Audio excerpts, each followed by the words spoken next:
Hello students, आज हम बहुत ही ख़ास टॉपिक डिस्कस करने जा रहे हैं। वो ख़ास टॉपिक क्या है?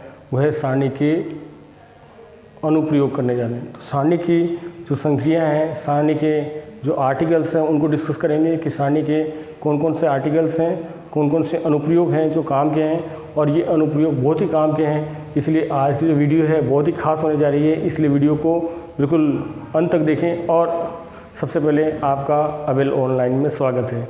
तो अवेल ऑनलाइन की दुनिया में आपका स्वागत है, और साथ ही आपको इस वीडियो को बिल्कुल एंड तक देखना है ताकि आप अच्छी तरीके से समझ सकें। और यदि हमारा वीडियो आपने लाइक और सब्सक्राइब नहीं किया तो उसको लाइक कर दें और सब्सक्राइब कर दें और बेल बटन को ऑन कर दें, ताकि आपको सारे वीडियो बिल्कुल नोटिफिकेशन आए और आप अच्छी तरीके से पढ़ सकें। तो पढ़ने के लिए ज़रूरी है कि आप अवेल ऑनलाइन को सब्सक्राइब कर दें। यहाँ पे कोई किसी तरीके से आपका टाइम ख़राब नहीं किया जाता। आपको जितने भी वीडियोस हैं वो आपको डायरेक्ट आपको सिखाते हैं। बाकी जितने भी आप चैनल्स पे आप आओगे तो देखोगे तो बहुत सारे आपका टाइम ख़राब कर दिया जाता है। यहाँ पे जितने भी वीडियोस हैं वो सब आपको कुछ ना कुछ सिखा के ही भेजते हैं। इसलिए यदि हमारा चैनल आपने सब्सक्राइब नहीं करा तो सब्सक्राइब कर दें, बेल बटन को ऑन कर दें, ताकि आप और अच्छे वीडियो हम आपके लिए लेकर के आएँ। तो आज हम देखेंगे कि अनुप्रयोग कौन कौन से हैं, जो कि हमारे लिए आर्टिकल्स कौन कौन से हैं जो काम के हैं। तो आज की जो वीडियो है बहुत ही खास होने जा रही है, क्योंकि हम क्वेश्चन तभी कर पाएंगे जब हमको ये आर्टिकल्स अच्छी तरीके से याद हों। तो इन आर्टिकल्स को देखते हैं कि आर्टिकल्स कौन कौन से हैं। तो आर्टिकल्स को देखते हैं। तो पहला आर्टिकल है, तो पहला आर्टिकल क्या है? हम पहला आर्टिकल देखने जा रहे हैं कि यदि नंबर 1, यदि किसी सारणिक में समस्त पंक्तियों को स्तंभों में एवं, या फिर या लिख दो, या स्तंभों को पंक्तियों में परिवर्तित कर दें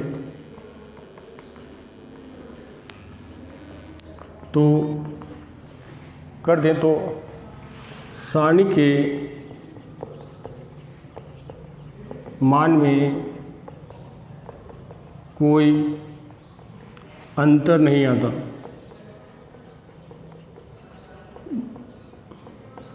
आप देखो कितनी खास बात है कि यदि सभी पंक्तियों को स्तंभों में और सब स्तंभों को पंक्तियों में बदल दें तो भी कोई अंतर नहीं आया। कैसे?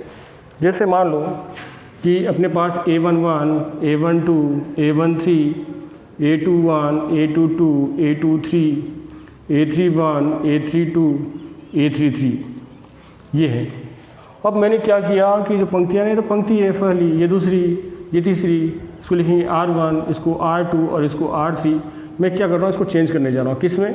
ऐसे देखो, ऐसे लिखा हुआ तो ऐसे लिख देता हूँ मैं, A11, A12, A13, A21, A22, A23, A31, A32, A33।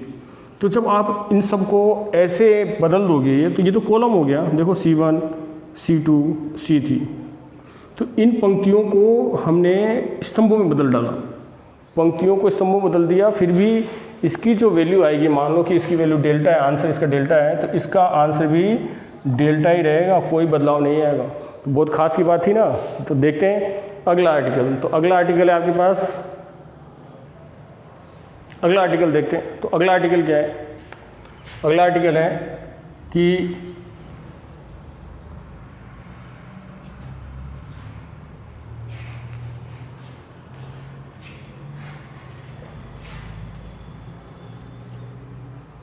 अगला आर्टिकल है कि यदि किसी सारणिक में दो पंक्तियों को या दो स्तंभों को परस्पर बदल दें, दो पंक्तियों को या दो स्तंभों को परस्पर परिवर्तित कर दें तो सारणिक का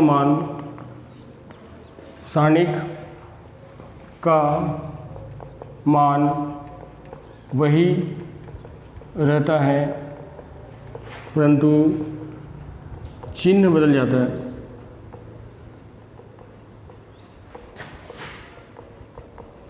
तो स्टूडेंट्स इम्पोर्टेंट क्या है कि चिन्ह बदल जाता है, ध्यान देना। चिन्ह मतलब मान तो वही रहेगा पर चिन्ह बदल जाएंगे। अब चिन्ह कैसे बदल जाएंगे देखो, जैसे मान लो कि A11, A12, A13, A21, A22, A23, A31, A32, A33 ऐसे दे रखा है। अब ऐसे दे रखा है तो हमें क्या करना है, इनको आपस में इंटरचेंज, मतलब इसको यहाँ लिख दूँ और इसको यहाँ लिख दूँ तो इसके आगे माइनस आ जाएगा। कैसे, मैंने क्या किया देखो, A21, A22, A23, A11, A12, A13, A31, A32, A33 लिखा तो इसके आगे माइनस आ जाएगा।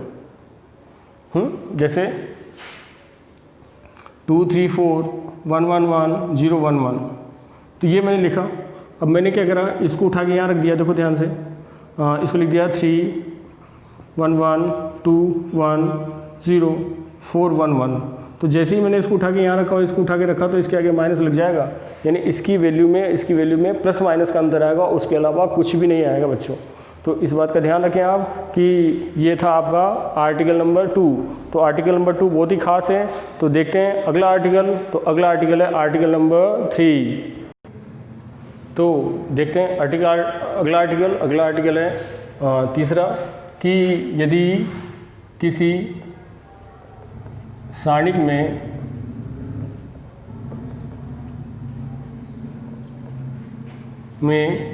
दो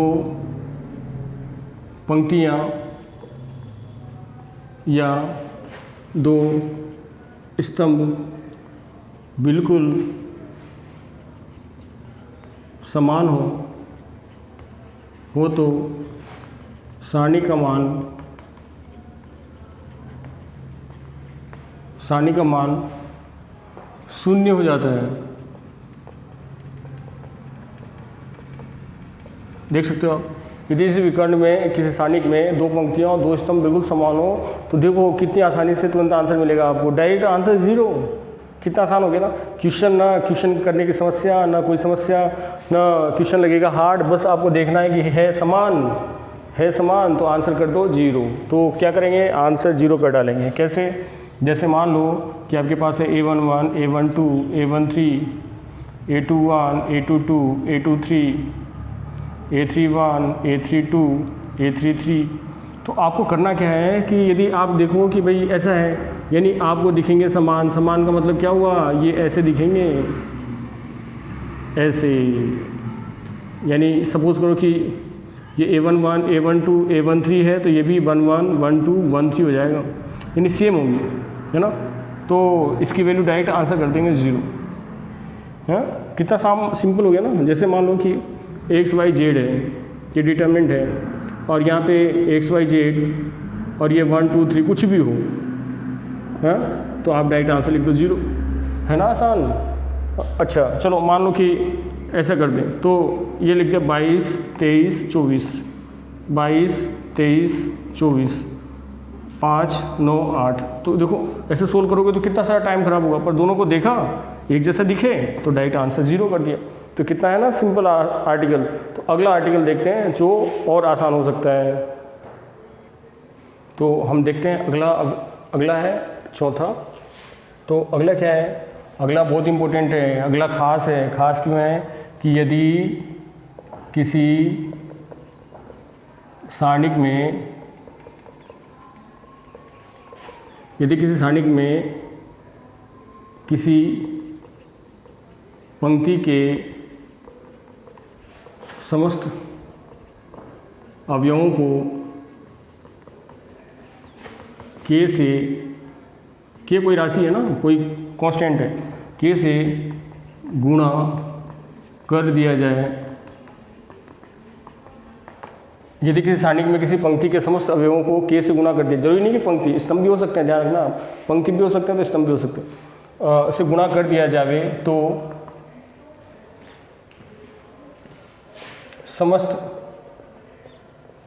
सारणी का मान भी के गुणा हो जाता है। अरे ये क्या हुआ, ये कैसा तरीका है कि यदि सारणी की किसी एक पंक्ति के समस्त अवयवों को के से गुणा कर दिया जाए तो पूरी सारणी का मान ही के गुणा हो जाता है। देखो तो देखना इधर देखो। यानी मान लो A11, A12, A13 ये के से गुणा कर दिए, बाकी सब अलग अलग है। A21, A22, A23, A31, A32, A33। पर आप क्या कर सकते हो कि यहाँ मैथमेटिक्स में क्या होता था कि अवयव में कि हम पूरे में से कॉमन लेते थे। यहाँ पूरे में से कॉमन नहीं लेना, केवल एक लाइन में से भी कॉमन निकाल सकते हो। आप देखो कि इसमें से निकाल सकते हो, दूसरे में से भी निकाल सकते हो, तीसरे में से भी निकाल सकते हो। इसका मतलब ये है कि आप चाहो तो के को कॉमन निकाल सकते हो। तो कितना हुआ, A11, A12, A13, A21, A22, A23, A31, A32, A33। तो ये तो के गुणा हो गया। मान लो इसका मान ये डेल्टा था तो इसका आंसर कितना, ये मान लो इसकी वैल्यू डेल्टा थी तो इसकी वैल्यू कितनी होगी, के डेल्टा हो गई ना। यदि मान लो इस पूरे की वैल्यू डेल्टा है, यदि मान लो इसकी वैल्यू ये मल्टीप्लाई कर रखा है, ध्यान से देखो आप, इसकी वैल्यू डेल्टा है तो आप ये देखो कि यहाँ पे क्या है, इसमें से कॉमन निकाल सकते हैं। तो कॉमन निकाल सकते हैं, इसका मतलब ये है कि आप इसमें से कॉमन निकाल सकते हो।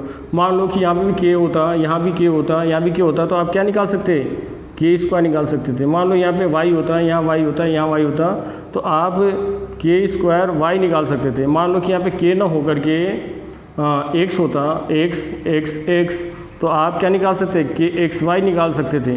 तो इस तरीके से आप समझ सकते हो कि यदि सारणिक दे रखा है तो सारणिक में से एक पंक्ति में से या एक स्तंभ में से कुछ कॉमन निकाल सकते हो और उसका मान उस पूरी सारणी के मान के बराबर हो जाता है ना। तो इस बात का ध्यान रखना है क्योंकि ये इंपॉर्टेंट आर्टिकल्स है। तो देखते हैं अगला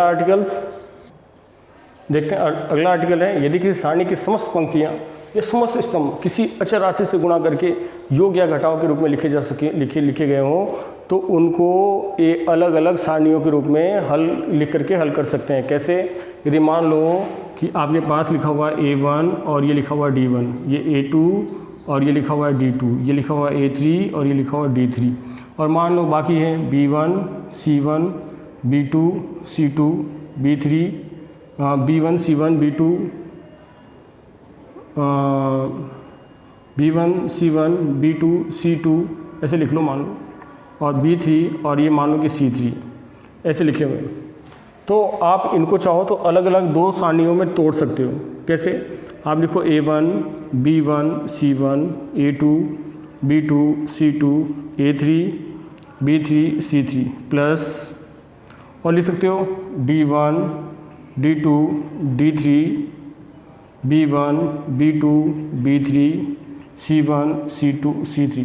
तो आप देख सकते हो कि इस तरीके से हम इसको अलग अलग कर सकते हैं। जैसे मान लो उदाहरण के लिए x प्लस वाई,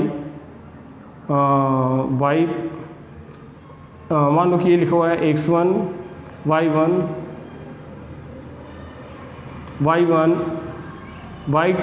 x2 और ये लिखा हुआ है y2, ये x3 और ये लिखा हुआ है प्लस y3, और इधर की साइड ये लिखा हुआ है कि Z1, Z2, Z3 और लिखा हुआ P1, P2, P3।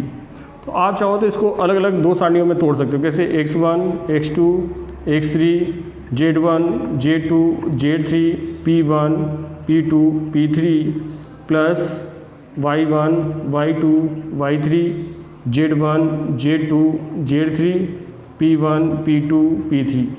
तो स्टूडेंट्स ऐसे हम अलग अलग करके इनको हल कर सकते हैं। कभी कभी क्या होता है कि क्वेश्चन ऐसा होता है जो आसानी से सोल्व नहीं होता, तो क्वेश्चन डिफिकल्ट होता है, तो उसको सोल्व करने के लिए क्या करते हैं, उसको टुकड़े कर देते हैं। और आपने देखा होगा कि जब भी शेर किसी के ऊपर हमला करता है, गाय भैंसों के ऊपर, तो क्या करता है, उनको सबसे पहले अलग अलग करता है और उसके बाद ही सोल्व करता है, यानी उनका शिकार करता है। तो आपको भी यदि कोई क्वेश्चन कठिन दिखे, लगे कि बहुत सारा झुंड में जा रहा है क्वेश्चन, बहुत टिपिकल है, तो उनको अलग अलग करके सोल्व कर सकते हैं। तो देखते हैं अगला आर्टिकल। तो अगला आर्टिकल है आपके पास छठा 6। तो अगला आर्टिकल में अगला जो 6 है वो मैं आपको समझाता हूँ कि है क्या एक्चुअली में। जो भी है 6 और 7, तो उसको हम देखते हैं 6 और 7 आर्टिकल क्या है। तो मेरे ख्याल से 6 हो गया हो या 7 हो गया होगा, जो भी है। तो जो आर्टिकल ये है कि यदि मान लो कि एक सारणिक आपको दे रखा है A11, A12, A13, A21, A22, A23, A31, A32, A33, और ये सारणिक दे रखी है। और आपको क्या करना है कि सारणिक तो दे रखा है, सारणिक की वैल्यू दे रखी है। अब सारणिक की वैल्यू दे रखी है तो आपको क्या करना है, यदि मान लो इसके कोफैक्टर्स भी आपको पता है, और वो है F11, F12, F13, F21, F22, F23, F31, F32, F33। अब मान लो ये आपके कोफैक्टर्स हैं, ये यानी सहखंड है, ये सहखंड है, सहखंड, और ये है अवयवों से बनी हुई अवयव वाली सारणिक है।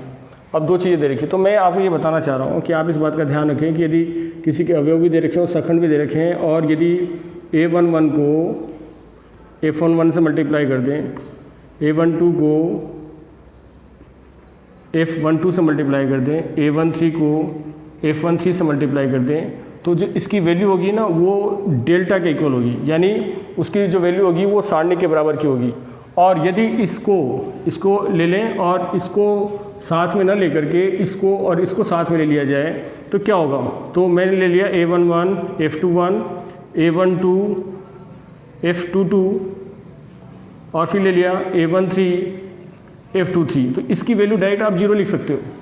इसी तरीके से यदि ये एलिमेंट है और आप इसको ले लो तो क्या होगा, यदि ये लोगे तो कितना होगा, A11, F31, A12, F32 और A13, F33, तो इसकी वैल्यू भी 0 होगी।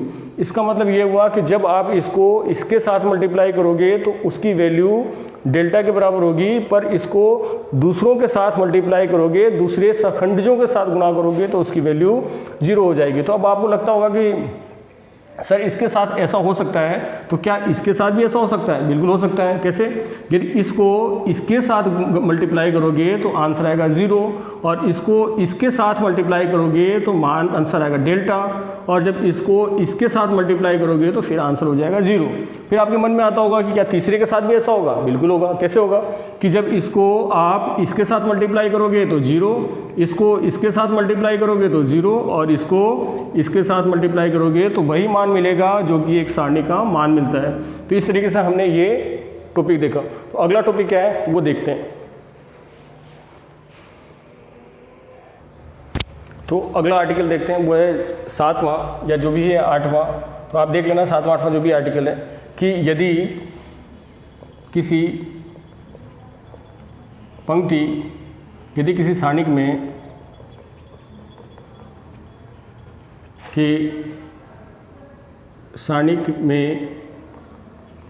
एक या अधिक समस्त अवयव शून्य हो तो सारणी का मान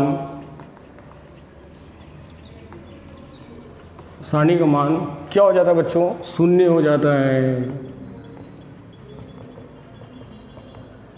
तो अब आप देखो कितना सिंपल काम है, शून्य हो जाता है। यानी यदि मैंने बोला कि 0 0 0 है, A22, A11, A22, A23, A31, A32, A33, A31, A32, A33, कुछ भी लिख लो, A11, A12, A13, A21, ऐसे लिख लो, A21, A22, A23 and A31, A32, A33, ऐसे मान लो लिखा हुआ है। तो यदि इसमें समस्त एलिमेंट 0 है तो टोटल आंसर ही 0 हो जाएगा। जैसे मैंने लिखा 0 0 0, 104, 105, 109, 108, 110, 120, तो आप देखो कि आपको सोल्व करने की जरूरत ही नहीं है, आंसर आएगा डायरेक्ट 0। तो कितना आसान है ना आसान। तो ये हमने देखा, बहुत इंपॉर्टेंट आर्टिकल था। अगला आर्टिकल देखते हैं। तो अगला आर्टिकल क्या है ये देखते हैं। तो अगला आर्टिकल है 8वां आई थिंक। तो जब इसको आप सोल्व करोगे 8वां 9वां जो भी है, तो इसका मतलब क्या है कि यदि किसी सारणिक में मुख्य विकर्ण के ऊपर या नीचे के समस्त अवयव शून्य हो तो सारणी का मान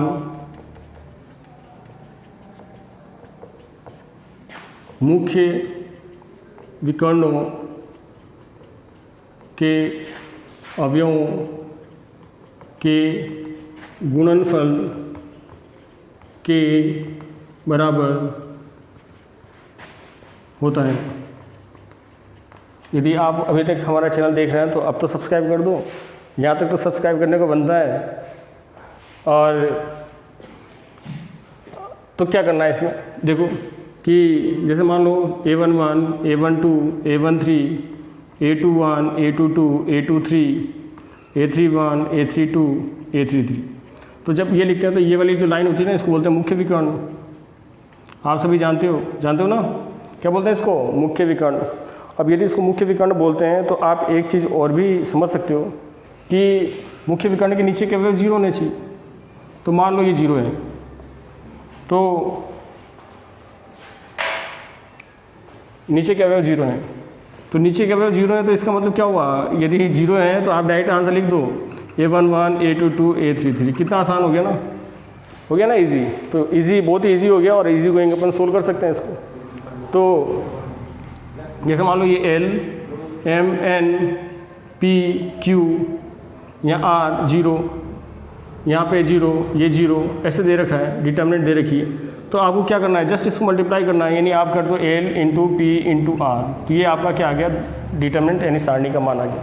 तो बहुत ही आसानी से हम इसको सोल्व कर सकते हैं। तो अगला आर्टिकल देखते हैं। अगला आर्टिकल क्या है, अगला आर्टिकल है ये हम देखते हैं कि मेरे ख्याल से 9th होगा। तो आर्टिकल क्या है कि यदि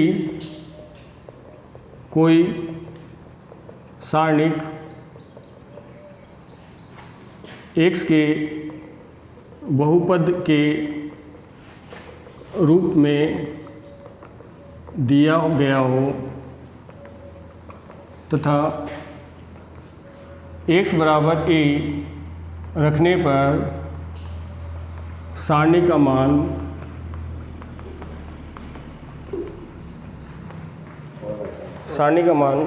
लास्ट है, सारणी का मान 0 हो जाता हो तो x माइनस a इसका एक गुणनखंड होता है। तो बहुत ही सिंपल है, बहुत इजी गोइंग, इसको आप समझ सकते हो कैसे। यदि मान लो मैंने लिखा है यहाँ 1x² और यहाँ पे आप लिख लो 1x² अब इसी तरीके से दूसरी जो इक्वेशन है आप ध्यान से देखो, यदि किसी सारणी में कि x के बहुपद के रूप में दिया गया हो और x बराबर a रखने पर सारणी का मान 0 प्राप्त हो जाता हो तो x बराबर a इसका एक गुणनखंड होगा। तो यदि मान लो यहाँ दे रखा है x² 1x² और यहाँ लिखेगा 1b b² 1z 1c² तो अब इस क्वेश्चन को यदि आप ध्यान से देखें और इसमें x की मान लो b की x इक्वल b रख दें, तो जैसे आप x इक्वल b रखोगे तो कितना हो जाएगा, जैसे b रखोगे तो ये हो जाएगा 1b square 1b square 1c²। इसका मतलब क्या हुआ, दो लाइनें सेम हो गई, यानी दो पंक्तियां समान हो गई, तो इसका आंसर कितना होगा 0। अब यदि x बराबर b रखने पे इसका मान 0 हो जाता है तो इसका मतलब है x माइनस b इसका क्या होगा, एक गुणनखंड होगा। तो आज हमने इतना ही देखा, तो अवेल ऑनलाइन पे आप इतना ही आज पढ़ पाओगे और नेक्स्ट वीडियो हम फिर देखेंगे। तब तक के लिए धन्यवाद। यदि चैनल हमारा सब्सक्राइब नहीं करा सब्सक्राइब कर दें, बेल बटन को दबा दें और इसको शेयर जरूर करें। Thank you.